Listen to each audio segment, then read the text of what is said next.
بسم اللہ الرحمن الرحیم۔ السلام علیکم ورحمۃ اللہ وبرکاتہ۔ کیسے ہیں آپ سب؟ امید کرتا ہوں کہ آپ سب خیر و عافیت سے ہوں گے۔ اللہ پاک آپ کے کاروبار مال جان میں برکت عطا فرمائے۔ میں ہوں سائن ولاگر، آج پھر ایک نئی ویڈیو کے ساتھ آپ کی خدمت میں حاضر ہوں۔ میں اپنے دیکھنے والے اور سننے والے اور چاہنے والوں سے ریکویسٹ کرتا ہوں کہ بس دعا کیجئے کہ اللہ پاک مجھے صحت دے، اور باقی جتنے بھی جملہ مسلمان بیمار حال ہیں اللہ پاک ان کو بھی صحت و کامرانی عطا فرمائے۔ جو لوگ بھی پریشان حال ہیں ان کی پریشانیاں دور عطا فرمائے، اور ان کے دکھ درد تکالیف کو اللہ پاک اپنے فضل و کرم سے نجات فرمائے۔ تو دوستو، کہانی کا آغاز کرنے سے پہلے میں آپ تمام دوستوں سے گزارش کروں گا کہ ویڈیو کو اینڈ تک دیکھیں، اسکپ مت کیا کریں، اور ساتھ ہی بیل آئیکن کو پریس کر دیں تاکہ میری تمام آنے والی ویڈیوز کی نوٹیفیکیشن آپ کو ملتی رہے۔ دوستو، یہ کہانی ہے ایک ٹینس کے پلیئر کی جن کا نام تھا آرتھر آشے۔ آرتھر آشے امریکہ کے مشہور ٹینس پلیئر تھے، اور وہ ہر دل عزیز جانے جاتے تھے، ہر کسی کے دلوں میں وہ بستے تھے، کیونکہ وہ بہت اچھے پلیئر تھے، اور وہ اپنے مہارت سے انہوں نے ایک اپنا نام پیدا کیا اس گیم میں، ٹینس کے اندر وہ بہت ہی مشہور پلیئر تھے۔ تو کیونکہ جب انسان کسی بھی فیلڈ میں مہارت حاصل کر لیتا ہے اور ایک مقام پیدا کر لیتا ہے تو اس کے چاہنے والے، اس کے ویورز جو ہیں اس کے بہت زیادہ ہوتے ہیں۔ تو اسی طرح ایک دفعہ ہوا ایسے کہ آرتھر آشے کسی خوفناک حادثے کا شکار ہو گئے۔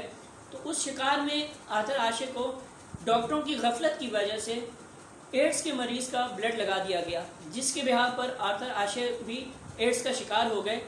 لیکن جب وقت گزرتا رہا اور آرتھر آشے جو ہے بستر مرگ پہ پہنچ گئے، جب بستر مرگ پہ پہنچے تو میڈیا میں یہ خبر عام ہو گئی، اور جتنے بھی ان کے چاہنے والے تھے، جتنے بھی ان کے فینس تھے، ان تمام تک جب یہ بات پہنچی تو انہیں بڑا سخت افسوس ہوا۔ تو انہوں نے آرتھر آشے کو خط لکھنا شروع کر دیا۔ تو بہت سارے فینس نے انہیں خط لکھے ان کی تمناداری کے لیے، ان کے صحت یابی کے لیے۔ تو ان فینس میں سے ایک ایسا ان کا جو چاہنے والا تھا، انہوں نے ایک خط لکھا، اور اس خط میں انہوں نے یہ لکھا کہ آرتھر، آپ کو ہی اللہ نے کیوں چنا اس بیماری کے لیے۔ تو تمام خط آرتھر آشے پڑھ رہا تھا، لیکن اس نے کسی بھی خط کا جواب نہ دیا، لیکن اس شخص کے خط کا جواب آرتھر آشے نے یوں دیا، اور اس خط میں آرتھر آشے نے یہ رپلائی کیا۔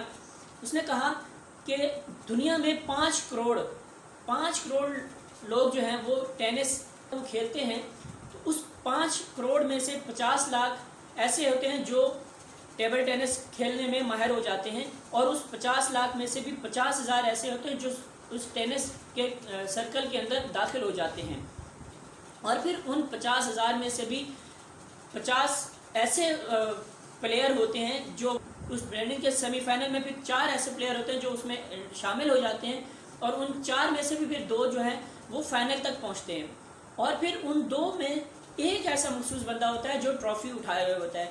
تو جب میں وہ ٹرافی اٹھائے ہوئے تھا تو اس وقت میں نے کبھی بھی اللہ سے یہ سوال نہیں کیا تھا کہ آخر میں کیوں۔ تو اگر آج جب میں درد میں ہوں، مصیبت میں ہوں، تو میں اپنے اللہ سے یہ سوال کیوں کروں کہ مجھے ہی کیوں چنا۔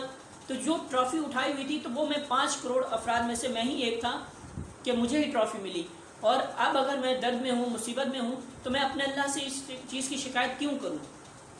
تو دوستو، اصل بات یہ ہے کہ جو پلیئرز ہوتے ہیں وہ ان 5 کروڑ میں سے ہی کوئی ایک بندہ ہوتا ہے جو گنتی کا چنا ہوا انسان ہوتا ہے جسے ٹرافی میسر ہوتی ہے۔ تو ہم اس وقت تو ہمیں یہ جاننا چاہیے، کیونکہ ہمارا سب سے بڑا المیہ یہ ہے کہ جب ہم بیمار ہوتے ہیں تو ہم اللہ سے شکوہ شکایت کرتے ہیں کہ یا اللہ ہمیں ہی کیوں بیماری دی، اور جب ہمارے پاس خوشحالی آتی ہے تو ہم اللہ کو بھول بیٹھتے ہیں، ہم اللہ سے کوئی بھی فریاد نہیں کرتے، اور ہم اپنی خوشیوں میں ایسے مگن ہو جاتے ہیں جیسے کہ ہمیں پتہ ہی نہیں کہ ہمارے اوپر بھی کوئی ہے یا نہیں ہے۔ تو کوشش کرنی چاہیے ہمیں کہ ہمیں مصیبت میں بھی اللہ کو یاد رکھنا چاہیے، اور خوشی میں بھی اللہ کو یاد رکھنا چاہیے۔ تو یہ تمام چیزیں ہیں جس سے ہمیں اور آپ یہ سیکھ سکتے ہیں۔ تو کوشش کیا کریں کہ مصیبت میں اگر ہم اللہ کو یاد کرتے ہیں تو ہمیں اچھے وقتوں میں بھی اللہ کو یاد کرنا لازمی ہے، کیونکہ خوشیاں بھی اللہ ہی دیتا ہے اور دکھ تکلیف بھی اللہ ہی دیتا ہے انسان کو آزمانے کے لیے۔ تو وہ دیکھنا چاہتا ہے کہ میرے بندہ جو ہے وہ کس حال میں خوش ہے اور کس حال میں خوش نہیں ہے۔ تو ہمیں دونوں حال میں اللہ کا شکر ادا کرنا چاہیے، اور ہمیں اللہ سے شکوہ نہیں کرنا چاہیے کہ یہ ہمارے ساتھ کیا ہو گیا۔ اگر آج ہم بیمار ہیں، ہمارے ساتھی بیمار ہیں، اور وہ کوسیں کہ یا اللہ آپ نے مجھے یہ بیماری دے دی، یہ کیوں دے دی، تو یہ اللہ تعالیٰ کی مصلحت ہے، اللہ تعالیٰ بہتر جانتا ہے، اور اللہ تعالیٰ اپنے بندے کو آزماتا ہے۔ تو اسی طرح آرتھر آشے کی یہی بات ہے کہ آخر میں کیوں اس کا جواب دوں اور کیوں میں شکوہ کروں، کیونکہ اس وقت مجھے شکوہ کرنا چاہیے تھا کہ اس 5 کروڑ افراد میں، اس 5 کروڑ پلیئر میں سے ایک میں واحد ہوں جو میرے ہاتھ میں ٹرافی ہے، اور آج میں اگر اس 5 کروڑ میں سے اگر میں بیمار ہوں تو میں یہ اللہ سے میں کیسے پوچھوں کہ مجھے ہی بیمار کیوں کیا؟ تو ہمیں آخر عاشر سے سیکھنے کو بہت کچھ ملتا ہے، اور امید کرتا ہوں کہ آپ کو میری ویڈیو اچھی لگی ہوگی۔ ویڈیو اچھی لگے لائک کیجئے، سبسکرائب کیجئے، شیئر کیجئے، اور مجھے اجازت دیجئے۔ وعلیکم السلام، ڈھیر ساری دعاؤں کے ساتھ، اللہ حافظ۔